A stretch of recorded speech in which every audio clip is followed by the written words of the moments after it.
Terminé de jouer les enfants, c'est le grand retour du croque-mitaine. Novak Djokovic écarte Gakov et on fait le point dans cette vidéo sur son niveau de jeu. Tsitsipas, la lettre d'amour à la terre battue, c'était mignon. Bonzi blessé et le match apocalyptique de Zverev, c'est le programme enfantin de ton nouveau digest de Monte Carlo. Et on attaque juste après ça.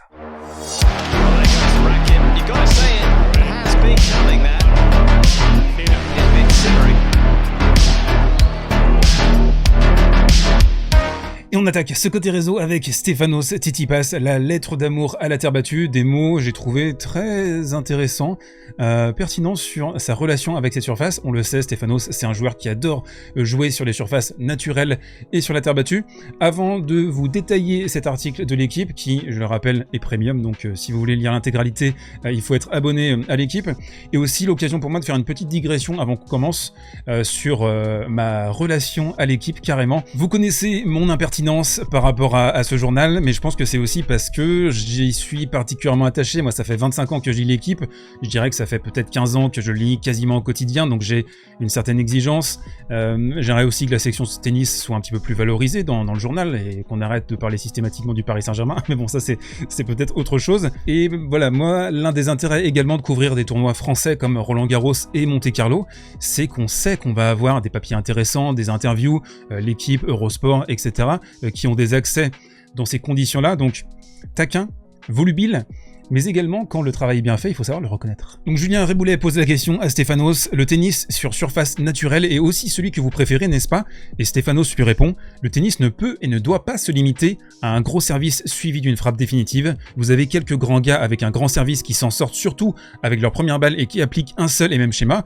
J'imagine qu'ils pensent à Riley Opelka et à Isner. Sur terre, vous ne pouvez pas vous attendre à frapper des coups gagnants de dingue. Vous devez davantage faire preuve de patience. La priorité est d'être précis, de savoir s'ouvrir le court. Ça, on en parle beaucoup dans le coin tactique. Je vous parle des angles, de l'ouverture des cours. L'aspect stratégique sur terre est plus profond que ne le supposent les gens. Quand vous perdez le lead dans un échange sur terre, vous pouvez regagner du terrain et inverser la tendance. La fameuse transition défense-attaque. Je vous abreuve de ça également depuis plus de 2 ans maintenant. Et puis la balle répond mieux, notamment après le rebond, bien sûr. Il y a plus de vie et il continue en vert. La terre et le gazon vous offrent la possibilité d'être plus créatif. Le dur, parfois, exige de vous que vous soyez simplement une machine, tout en réaction ou en réflexe. Petit clin d'œil peut-être à Daniil Medvedev, et l'occasion également pour moi de vous poser la question dans les commentaires. Quelle surface vous préférez? Regardez, quel match vous préférez observer? Est-ce que c'est à Roland-Garros? Est-ce que c'est à Wimbledon? Est-ce que c'est à l'US Open? Exprimez-vous. Je vous ai fait une petite digression sur l'équipe, mais c'était pas anodin, c'était également pour parler de quelque chose qui me tient particulièrement à cœur, c'est le compte de Luigi Gatto. Si vous êtes sur Twitter, vous connaissez nécessairement ce compte qui est particulièrement liké et retweeté. Et moi, il y a quelque chose qui m'agace avec ce compte, c'est que c'est un gars qui ne cite jamais ses sources et qui tronque les citations, quitte à déformer la réalité, mais également à présenter les joueurs d'une manière négative. Il le fait avec Djokovic, il le fait avec Nadal, il l'a fait ici avec Zverev. Vous allez comparer la vraie citation avec ce que lui a décidé de retenir. On le voit ici, je ne veux pas paraître arrogant, dit Zverev, mais l'an dernier, à Roland-Garros, je jouais mon meilleur tennis sur terre battue. Si je n'avais pas été blessé, j'aurais pu remporter le titre. Donc retenez bien ça, c'est super important. Et on va comparer avec la véritable citation de Sacha Zverev. Je pensais vraiment pouvoir battre Rafa sur son court ce jour-là. Je ne veux pas paraître arrogant, parce que Rafa reste le plus grand joueur à avoir joué sur cette surface. Donc ça, c'est pas relayé par Luigi Gatto. On ne sait pas comment ça se serait fini. Pareil, j'aurais peut-être perdu, même sans ma blessure, peut-être que ça n'aurait rien changé. Donc vous voyez, il y a plein de nuances dans son message. Un match comme ça se décide sur des détails, mais je jouais le tennis de ma vie sur terre battue. Au minimum, je sentais que je rivalisais avec lui et que ça pouvait être mon moment. Et le problème de ces citations tronquées et de personnes qui volent le travail des autres, les interviews des autres, sans les mentionner, c'est que ça va créer une imagerie, une réputation à certains joueurs, et je trouve vraiment le compte de Luigi Gatto, il est toxique pour moi. C'est pour ça que je l'utilise assez peu dans mes vidéos, et donc du coup on a des réactions qui prennent simplement une toute petite partie de la citation, sans comprendre l'intégralité, la nuance, et Ivan Lubicic par exemple a dit « Personne ne veut paraître arrogant, mais tout le monde prétend avoir presque gagné à Roland-Garros l'année dernière », et ça c'est un exemple parmi d'autres. Il y a eu des centaines et des centaines de personnes qui ont chargé Zverev pour, à mon sens, rien du tout. On enchaîne au pas de course dans ce côté réseau avec Andy Murray qui s'est confié à The Herald sur la suite de sa saison sur terre battue. Et là, franchement, il s'est pris une branlada face à Alex de Minaur. C'était difficile à regarder. Et lui, il se pose des questions carrément sur la suite de son printemps. Est-ce qu'il faudrait pas non plus tout simplement passer cette période? Donc c'était horrible, se confie-t-il. Je n'ai rien fait de bien, je n'ai pas bien servi, j'ai pas bien retourné. Mes coups droits, mes revers, ma sélection de coups, c'était horrible. C'était probablement l'un des pires matchs que j'ai joué dans ma carrière, donc c'est assez lourd de sens de la part d'Andy Murray. Je me sentais optimiste pourtant en entrant sur la saison sur terre battue. Je me sentais bien, j'avais plutôt bien bougé à l'entraînement, alors j'étais plutôt optimiste. C'était assez démoralisant et je n'ai pas ressenti ça plusieurs fois dans ma carrière sur le court, c'était vraiment dur. Andy, on le sait, il chasse un dernier grand frisson, un dernier grand résultat, peut-être un titre sur un 250, un 500, ou un run à Wimbledon. Et justement, là, on le sait, c'était son 4e match simplement en 6 ans sur cette surface, et c'est une surface qui est impitoyable avec ce joueur qui a une hanche en métal désormais, au niveau des déplacements, de la vitesse de réaction, les glissades, etc. À mon sens, c'est peut-être le moment de mettre le clignot pour Andy Murray. On bascule sur le coin tactique avec beaucoup de plaisir, et on va parler du match entre Hugo Humbert et Lorenzo Sonego. Très rapide, juste une palette, ne paniquez pas, 4 balles de match pour Hugo Humbert, et ici dans cette position par exemple, où il est Sonego, il est dans les bâches, il est derrière le scoreboard, et là, je rigole mais c'est tragique, la volée qui est complètement satellisée dans le filet. Humbert qui dit après la rencontre, peu cher, bon demain je retourne à l'entraînement, je vais rester très positif, voilà, il faut pas non plus se mettre la tête dans le seau, etc.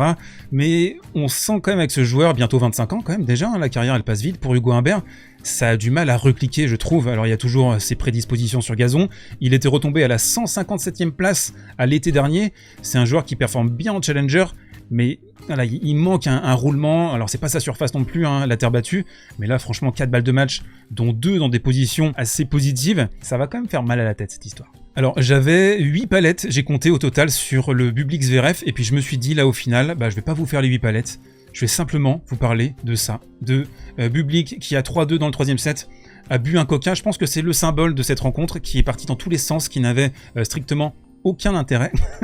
Non mais vraiment c'était un spectacle idiot et burlesque. Je pourrais vous faire une analyse tactique et vous dire que Zverev, dès que les balles étaient au-dessus de sa tête, il paniquait, il y a eu des smatchs dans les bâches. Je pense que c'était un hommage évident au mouvement Dada. Je vais pas y arriver, on s'en fout. Je l'ai bossé en plus, non mais sérieusement j'ai passé 2 heures sur ces palettes et je les expédie en 10 secondes. Bon, on passe à autre chose. Alors, avant d'arriver sur Novak Djokovic, je suis en vrac là sur cette partie. On va parler un petit peu de Stefanos avant la blessure au poignet peu cher de Bonzi, décidément peu cher les Français. Sur 2 points essentiels que je voulais relever avec vous, et vous allez pouvoir observer la montée en puissance de Stefanos sur terre battue lors de cette saison qu'il adore particulièrement. Et pour moi, il y a des éléments essentiels chez lui, c'est le contrôle, l'équilibre, le déplacement. Il est vraiment fait pour cette surface, le contrôle de son corps. Ici, on va rester bien gainé, bien positionné, il va faire la course à gauche, la petite volée, et ce qui est idéal avec Stefanos sur terre battue, au-delà du fait que il a des prédispositions assez évidentes sur cette surface, c'est que c'est une surface qui masque ses faiblesses. Il a plus le temps, il peut camper dans cette position à gauche du court, envoyer des bûches avec son coup droit, et il a une couverture du terrain qui est exceptionnelle, une lecture de jeu également qui est très très bonne, ce qui lui permet de faire la course ici, de bloquer éventuellement les revers longs de ligne. Malheureusement ça a été un échantillon beaucoup trop court, mais voilà, je pense que ce qui s'est passé à Miami, à Indian Wells, le problème avec les balles, etc., c'est très très loin derrière, et Tsitsipas sera bien entendu un client sur la saison sur terre battue. Allez, on va parler du boogeyman Novak Djokovic, qui était de retour après une absence de 5 semaines, pour les raisons que vous connaissez, que vous sachiez. Alors, première palette, une position éloignée de la part de Novak, qui a choisi cet angle stratégique, retourné à 3-4 mètres de la ligne de fond, c'est pas son habitude, vous le connaissez Novak, on est plutôt campé sur la baseline, et on renvoie la balle avec un maximum d'agressivité pour immédiatement prendre le contrôle du territoire. Et là en fait il est tombé sur un Gakov qui a complètement fait son match, et Novak il s'est pas forcément bien préparé à ça. Là par exemple on a un retour, et immédiatement Gakov avec sa patte gauche magnifique, il a envoyé des bûches, des one-two avec son coup droit, il a nettoyé un paquet de lignes. Alors on regarde le ratio pour Novak Djokovic sur le premier set, on est à 8 coups gagnants, 17 fautes directes, et surtout 3 occurrences, très étonnant, et c'est là que tu vois le manque de repères au départ pour Novak. Là on a une course dans la diago, Le champ est ouvert, il n'a plus qu'à la mettre là, il va la mettre trop longue.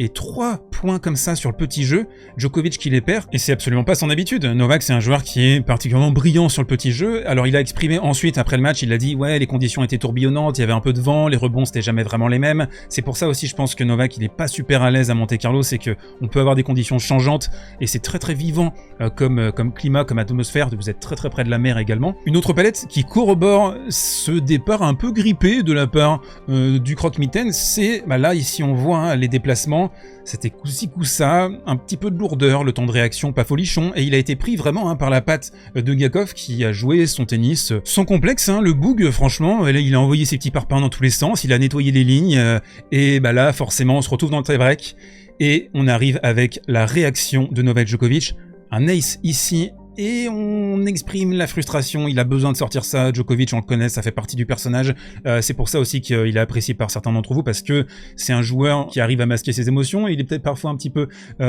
calculateur sur certains points, il arrive à rentrer dans la tête de ses adversaires, avec un mind game qu'il maîtrise à 2000%, mais voilà, il y a ces moments où la soupape explose. Et le tonton surtout, quand ça compte, le tie-break, il fait pas un premier set extraordinaire, hein, il y a un break des breaks, mais là on va quand même se retrouver avec un ace et une extraction de 6 fautes directes. Il a fait qu'un seul coup gagnant dans le tie-break pour remporter 7 points, et ce gars, il a un talent particulier dans les moments importants, dans la fin des sets, dans les tie-breaks. Tu sais qu'il va les remporter, ça sert à rien de les jouer, tu sais qu'il va gagner, il a déjà gagné avant que le tie-break commence, parce que tu sais qu'il va bétonner, qu'il va réussir à poser les barbelés au bon moment, arrêter de faire des fautes, extraire des fautes par son style de jeu, avec le déplacement de son adversaire, on prend un peu plus de sécurité, on est capable également de piquer de temps en temps. Dans le deuxième set, El Clasico, Gakov qui va plonger, Novak qui va trouver des sensations de mieux en mieux au niveau de son impact, de sa traversée, ici notamment une accélération en revers. Alors la question que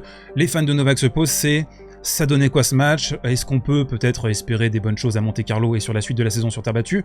Moi je pense que c'est peut-être le match idéal pour une entrée en gamme, parce que t'as un premier set où t'es contesté, tu joues pas très bien, t'arrives à trouver la solution typique Novak, winning ugly sur le time-break, et puis dans le deuxième set ça commence à se dérider, donc lui il l'a dit avant le tournoi, les matchs les plus importants, c'est les 2 premiers, donc on attend le suivant. Et on se termine, mes oiseaux de nuit, avec la reco du jour, les matchs ne manquer sous aucun prétexte demain à Monte-Carlo, et j'ai envie de vous dire, là, il n'y a pas débat, on va regarder avec beaucoup d'envie, de plaisir, de gourmandise, le Dominic Thiem face à Rune. Est-ce que Thiem est bel et bien de retour, ou est-ce que ma vidéo d'hier va très mal vieillir? On se retrouve demain pour en parler, d'ici là, portez-vous bien, prenez soin de vous, et mangez de la choucroute.